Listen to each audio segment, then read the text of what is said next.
Alrighty then, welcome back to Let's Play Quake 2. Where was I? Oh yeah, that's right, I was getting out of this nonsensical area.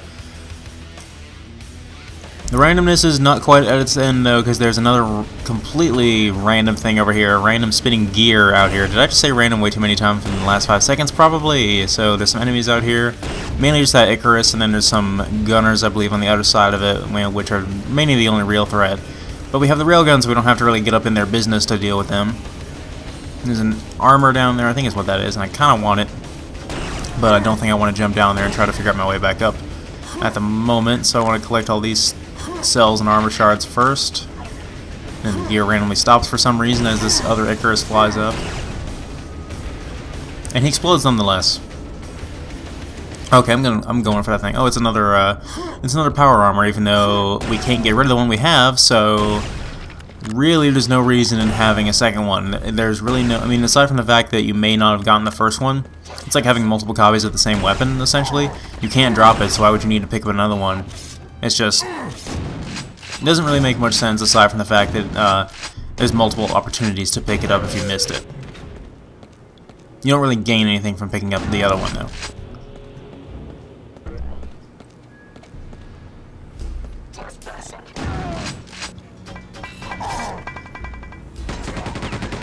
Yeah, even this late in the game, the Gunners and Berserkers are still annoying.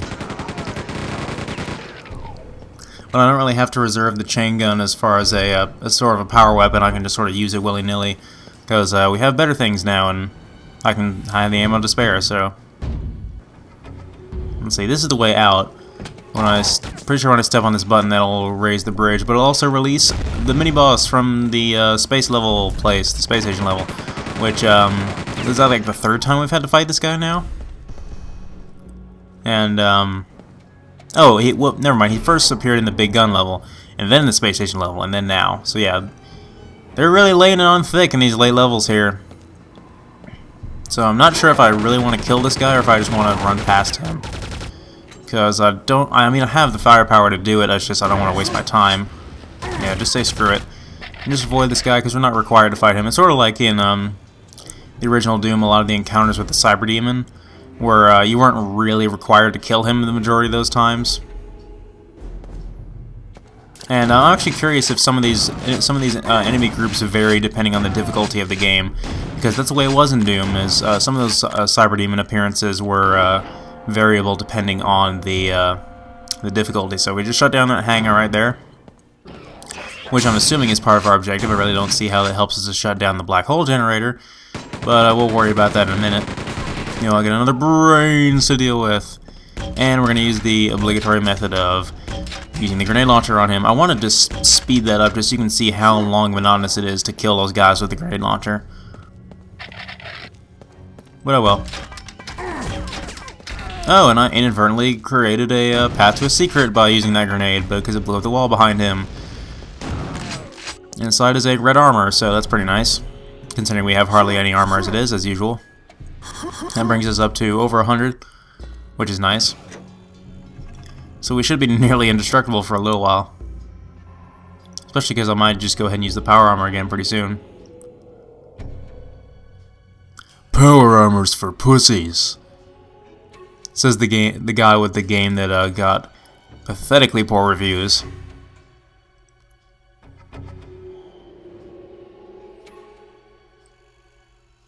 And the guy who has to drink beer to regenerate his health. Anyway, there's the black hole generator, as obvious as that could be. And here are the other Marines that have failed at disabling it, and we get some more armor. So apparently our armor does not decrease from its maximum like our max health does if we go over 100 or so, over our max. Or maybe it's just because it's not the multiplayer. Actually, I don't know that armor does that at all in the other games. I think it does it in Quake 4, but I don't think it does it in Quake Arena. I know your health does that though. If your health goes over 100, then or over 125 in Quake 4's case, then it will slowly decrease as it's been increased beyond that point. But we're able to increase our max health beyond 100 up to like 106 or so. We have it up right now.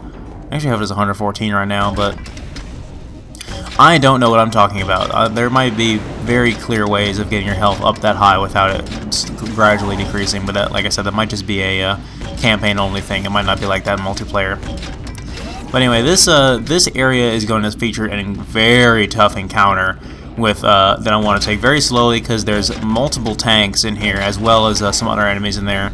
So I want to definitely take this very slow because this is a sort of a non-linear room that has two separate paths, which are each identical to each other, and each one has two tanks and some other enemies in the room. So we definitely want to take those guys out and make sure they're dead before going into this room, and then just deal everything else as it comes. And I think it's just going to be these gunners, and then there'll be a pair of gladiators up on the next floor. So yeah, this is pretty tricky, but it's important to our objective. But the nice thing is, after we've completed the first one, like after we go up here on this elevator right here, and we go disable this valve thingy right here, just by walking into it, of course. None of that half-life nonsense of actually pushing a button to disable it. Oh, we just walk right into it. I'm being totally sarcastic, of course. I have no complaint with the half-life feature of actually being able to interact with objects by pushing a button. Now, there's also Iron Maiden up here. I forgot about that. Not that she's much of a fuss, despite her plentiful rockets. We have a ridiculous amount of armor, so we don't need to worry about that. Yeah, there's the gladiator. He was not much trouble. While we're up here, we can get to the other side through this upper level here. So we don't have to go down to the bottom floor to get up there. So we can avoid that traffic with the elevator and everything. The only problem is there's even more tanks up here. So what I might want to do is go ahead and do a quad run in here, and just run in here with the quad damage and nuke all these guys obscenely easily and quickly, so I don't have to worry about it. I mean, that's probably a good idea, just run in there from the bottom and see how many guys you can kill. Of course, the quad damage does not last forever, otherwise it would be ridiculously broken, so we're going to go ahead and just run over to that switch. And I might as well come down here. See, that's where the tanks are. See if I can kill it with the last couple seconds of quad damage remaining. Yeah, now we're back down here. And I want to say there's another side room we have to go to. It might be upstairs, though. I think this is the entrance we came in at, so this is the other room we were just in. The other annoying part is after you disable those things, it basically shuts off the power to that room. Yes, they have valve-operated power sources. Go figure. And it'll kick on the... It'll disable the lights and kick on the emergency, like, backup lights or whatever. So, it gets pretty dark in that room, and it's kind of hard to see what you're doing. But, again, this shows off the fairly dynamic lighting in this game. So, it might still be fake BS dynamic lighting, though, and not real dynamic lighting with actual light sources. But, it still looks nice, and there's another room in here. There's also some tanks in here. I think this actually introduces a new enemy type in here, which is I think they're called Elite Tank or Commander Tank or something like that, to where they have red armor stripes on them, and they're even tougher than the normal kind. I'm not sure which one of these guys is that particular enemy. It might be the one I'm standing on right now, I'm not sure. But, yeah, those guys are going to be real, extreme late-game enemies. So now that we're in this room, we have to disable that force field to be able to get to our objective. So what we're going to do the same thing we did in the other room, except in a much more condensed version by going up these elevators and disabling these levers. And I want to say, I think I explored that upper level up there to see if there's any thing on that platform up there, any kind of collectibles, but I couldn't find anything. Of course, CPU is no longer functional. So, force field controlled in the main launch computer. So let's go to the main launch computer, wherever that is, which, I guess that's back this way. And there's some more of these sentries in here. I think I'm going the right way, I'm not sure. Like I said, don't think there's anything up here, because there's nothing up here. There might be a secret up here for all I know, but I'm not just going to go shooting the walls to find out. This water won't hurt me, but there's some health down here, so I might as well go grab it.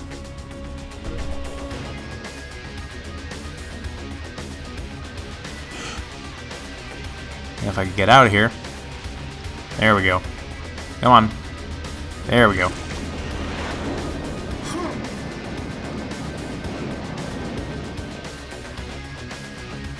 So we want to go over here. And in this room is going to be a bunch of dudes who are going to be laughably easy to kill because they're the basics light straw. The thing about this room, though, is that your objective is not always clear, because a lot of times in this game I've gotten stuck here because I didn't know what to do. But what you're supposed to do is destroy these computers, and I didn't know that. And I inadvertently discovered it by just shooting wildly at those guys and ended up hitting the computers with incidentally with my shots. So now that that is taken care of, we can just go ahead and back over here now that the force field has been disabled, and head through the door that it was previously blocking, and wait on yet another loading screen.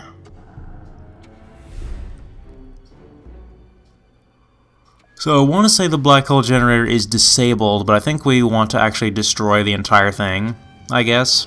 Like, we would just want to nuke this whole facility with an airstrike. So maybe the black hole generator is some kind of like super weapon that can just nuke our ships out of the sky. But who knows? We're definitely not gonna find out. These guys have shotguns, by the way, if you're worried about it. I like this part though, because there's a lot of, it's a big open space with natural terrain. It's not these indoor sections, and there's like dozens and dozens of light enemies for us to gun down for a change. It's a really it's a nice encounter because it's something new aside from the late game encounters that we've been. It's something fresh that's not the same monotony we've been having for a little while. And of course there's an enforcer on this turret, and he wants to screw with me, so I'm going to engage the power armor and just bum rush these guys with the regular old machine gun. There's these cracks on the ground here, and I thought originally they were linked to some kind of secret. You could blow them open or something, but there's so many of them that can't really be the case. A couple enforcers over here. Nice to see these guys again after so long. Screw it, I'm just going to go ahead and use the chain gun and just gun all these guys down, because they're just going to keep coming from this canyon over here. Yeah, this is a setting you really don't see a whole lot in this game, is this cave, outdoor, canyon sort of setting, this natural, strong environment. Now we've just butchered our way through those guys, Rambo style. We're going to come over here to this thingy, which is where we're going to place the airstrike marker. And before we get blown up by all these grenades, and before the 10 seconds run out, quickly, we gotta get in the room, gotta get in the airstrike bunker. Or this thing we're gonna inadvertently create an airstrike bunker out of. Just hide in the corner, just hide in the corner and wait for the airstrike.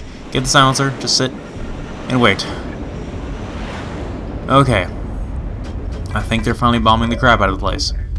Speaking of being bombed the crap out of, all these gunners are gonna come in here and start creating me as usual. But luckily, nice. 3 enemies to 1 shot. That's the power of the railgun for you. But yeah, that's the so we picked up a silencer in here, and the power armor. I went ahead and disabled the power armor now. I think I'm finally done with that. I'm gonna save my cells for the BFG and all that other stuff now that we're hitting in the late game. But it served its purpose. It definitely helped me survive in those last 2 areas. So I do highly recommend it if you don't like using the hyper blaster. So yeah. Our door is open here, and we can now proceed to the next unit. We are done here, and all their base are now not belong to us. They are in fact destroyed. Yes, the exit sign doesn't even work. Or does it? Yeah, we just go through the door, I guess.